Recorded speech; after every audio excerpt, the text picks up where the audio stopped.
Yo, yo, yo, yo, yo, welcome back. You know what it is. Eat, sleep, breathe, hoops. It's your boy, Nikki P. Thanks for joining me back again one more time. Y'all saw the thumbnail. You know what this one's about. We're about to dive into the best left-handed hoopers, best left-handed players to do it. When we think of some of the most iconic players in NBA history, we often focus on their scoring, defense, and physical attributes. But today I want to focus on a unique group of players. The left-handed players, the left-handed hoopers who brought something distinct to the game. Lefties often have a natural advantage due to the fact that most defenders are used to guarding right-handed players. This leads to subtle but impactful differences in the way these players approach the game. Today I'll break down the contributions and styles of some of the greatest left-handed players the game has ever seen and why they were so successful. First and foremost, we're going to dive into it. Michael Redd, I know y'all remember him. Michael Redd is often one of the most underrated shooters and scorers in NBA history, yet during his prime he was regarded as one of the best. He had a smooth shooting form which made him lethal from beyond the arc and had a nice mid-range game with a nice smooth handle too. What separated Redd from other shooters was his ability to not only knock down threes but also score off the dribble with a polished mid-range game. He could create his own shot and navigate defenses with a surprisingly fluid handle for his size. During his peak years with the Milwaukee Bucks, he was among the elite scorers in the league, known for his ability to fill it up on any given night. His scoring prowess, combined with his ability to create space for himself, made him an offensive juggernaut. Despite dealing with injuries later in his career, his impact as one of the premier scorers and shooters remains unforgettable. Next up, CB, Chris Bosch. He often gets pretty disrespected and doesn't really get the full credit that he deserves for how talented and vicious of a player he was. Chris Bosch's game was the epitome of versatility. He was the ideal modern-day big man before the NBA fully embraced the small ball revolution. With great size, a smooth shooting stroke, and excellent athleticism, Bosch dominated in the post, but could also step out and hit the mid-range with ease and even hit the three-ball. And hit you off the dribble and post you up from the mid-range like a guard, not just on the block like a big. Bosch had a complete game. His ball handling ability allowed him to attack off the dribble, adding another dimension to his offensive game. One of Bosch's greatest strengths was his tenacity and ability to finish at the rim, whether it was dunking over defenders or finishing through contact. On the defensive end, he was a presence as well, particularly during his time with the Miami Heat, where he became a big cog in their defensive schemes, able to switch on the guards and hold his own against the league's best big men. His combination of finesse and power made him one of the most complete power forwards of his generation. Next up, we're going to take it back a little bit. I'm sure y'all remember this cat, Chris Mullen. Few left-handed shooters have had the kind of silky smooth game that Chris Mullen possessed back in the day, especially with that Run TMC squad over there in the Bay Area with the Warriors. His ability to score efficiently from all over the court made him one of the most lethal offensive players of the late 80s and the early 90s. Mullen's basketball IQ was off the charts for real, and he used this to find open shots, open space on the court. His spatial awareness was top-notch, and whether he was coming off a screen or creating shots in ISO, his high release made it nearly impossible to contest and block his shots. His dedication to his craft was evident in the countless hours he spent working on his game, and the countless hours he spent doing recovery. I once heard a story that after every game, which might be, credit to why he was able to play so long, even back then, way before a lot of the technological advances with recovery and, health, benefits that have happened in the last 20 plus years. Dude used to be, after every game, going cold tub, hot tub, and do that like 10, 15 times after every game. Crazy. But mad respect. That's why he became one of the greats. Back to it. Mullen was also an underrated playmaker, able to find teammates and pass out of double teams. As a member of the Run TMC, as I mentioned, previously, Mullen's ability to stretch the floor and play multiple positions helped him stand out as one of the best small forwards of his time. Next up, one of the all-time greats, David Robinson, also known as the Admiral, combined incredible athleticism with a skill set that was ahead of his time for big men. Standing at 7 feet tall, Robinson could run the floor like a guard, score in the post with a variety of moves, and defend at an elite level. What made him unique among left-handed players was his combination of size, strength, and agility. Robinson was an offensive force in the paint, using his quickness to get past bigger defenders and his power to muscle through smaller ones. and he had a decent little mid-range pull-up game too. His footwork in the post was precise, and he had a soft touch around the rim. Defensively, he was one of the best rim protectors in NBA history, regularly leading the league in blocks and rebounds. Robinson was also a fantastic passer for his position, making him a complete player on both ends of the court, which is something that's very rare nowadays. Next up, I know there's a lot of altered feelings about this dude, but James Harden, he's definitely one of the best left-handed players to do it, even if he don't play no defense. James Harden has revolutionized the modern NBA game with his combination of scoring and playmaking. Known for his signature step-back three, and in all honesty, that double step-back stuff is traveling, but they were letting it get away with a few years, and he was taking advantage of it. Harden is one of the most prolific scorers in NBA history to a lot of people, but his game goes far beyond just scoring. Harden is an elite ball handler who uses his crafty dribbling ability to create space for his shot or set up teammates. When he's focused, he's one of the best out there.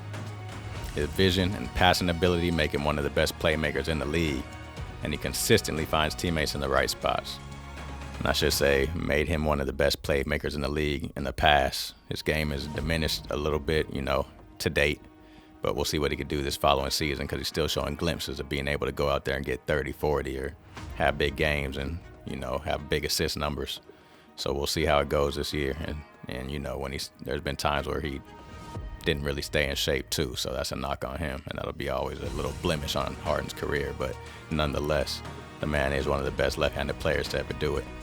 His basketball IQ is off the charts, and his decision-making at times is unparalleled. His ability to draw fouls and get to the free throw line is unparalleled as well, and it's a skill set that has made him one of the most efficient scorers in the league for quite a while. Next up, another one of the GOATs, Bill Russell. Bill Russell is one of the greatest defenders and winners in NBA history and would flourish in any era. As the cornerstone of the Boston Celtics, and RIP to the man too. As a cornerstone of the Celtics back in the 1960s, Russell's dominance on the defensive end was unmatched. Standing at 6'9", some say he was closer to 7 feet. He wasn't the tallest center, but his athleticism, timing, and intelligence allowed him to block shots, grab rebounds, and disrupt opposing offenses in ways no one else could. Russell wasn't a prolific scorer, but his value came from his leadership, defense, and ability to make winning plays when it was needed. His 11 championships, I'm going to say that again, his 11 chips are a testament to his greatness and his ability to elevate his teammates.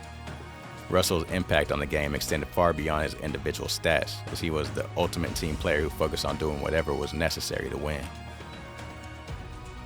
Next up, one of the greatest six-man who was better than a whole lot of starters, Manu Ginobili. Manu brought flair and creativity to the NBA, coming from abroad.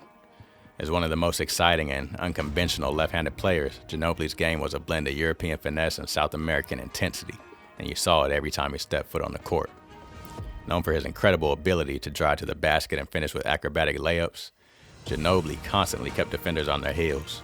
His signature move, the Euro step, and if you haven't seen it, I got another video talking all about the Euro step. Go check it out. That Euro step has become a staple in the NBA today, used by countless players, and it will probably continue to be used, as long as basketball continues to exist. Ginobili's ability to hit clutch shots and his tenacious defense made him a vital part of the San Antonio Spurs championship teams. He also had a knack for making big plays in crucial moments. You could tell he wanted the ball in big moments to carry the team. Whether it was scoring, passing, or making a key defensive stop, Ginobili was willing to do it and relish those type of moments. He's definitely one of the greatest six-man ever, and probably one of the most talented players to do it, because he had a complete game as well. Next up, Lamar Odom. Lamar Odom, especially during his time with the Los Angeles Clippers earlier on in his career before he teamed up with Kobe and the Lakers, was one of the most versatile and skilled players in the league. His trajectory was ridiculous. At times he would lose focus, but when Lamar Odom was locked in, especially back at that time, he was looking like one of the best players in the league and someone who's going to be a continual MVP candidate. Standing at 6'10", Odom had the ball handling ability of a guard, the passing skills of a point guard, of a point forward, of a point anything, and the size of a power forward. He could initiate the fast break, score in transition, and shoot from the perimeter, making him a matchup nightmare for opposing teams. Odom was also a capable defender, able to guard multiple positions due to his length and agility. His basketball IQ was through the roof, and it allowed him to make the right plays at the right time, whether it was scoring, rebounding, or passing. Odom's versatility made him one of the most unique players in the NBA. Next up, Jordan's old teammate, Iverson's old teammate, Toni Kukoc. Kukoc was one of the most intelligent and skilled forwards of his era.